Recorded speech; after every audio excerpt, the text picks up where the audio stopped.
দেশের বাজারে আরেক দফা বাড়ল স্বর্ণের দাম।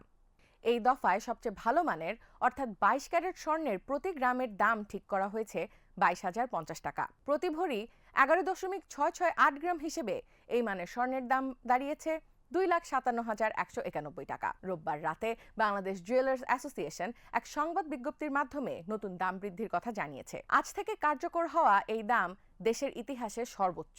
এর আগে শুক্রবার এক দফা স্বর্ণের দাম বেড়েছিল। সেদিন ভরিতে 6,299 টাকা বাড়িয়ে প্রতি ভরি স্বর্ণের দাম নির্ধারণ করা হয়েছিল 2,55,617 টাকা। নতুন ঘোষণা অনুযায়ী 21 ক্যারেটের এক ভরি স্বর্ণের দাম দাঁড়িয়েছে 2,45,527 টাকা। 18 ক্যারেটের দাম 2,10,419 টাকা এবং সনাতন মানের প্রতি ভরি স্বর্ণের দাম 1,72,919 টাকা নির্ধারণ করা হয়েছে। স্বর্ণের পাশাপাশি বেড়েছে রূপার দামও। 22 ক্যারেটের এক ভরি রূপার দাম 350 টাকা বাড়িয়ে নির্ধারণ করা হয়েছে 7,232 টাকা। একইভাবে বেড়েছে অন্যান্য সব মানের রূপার দাম।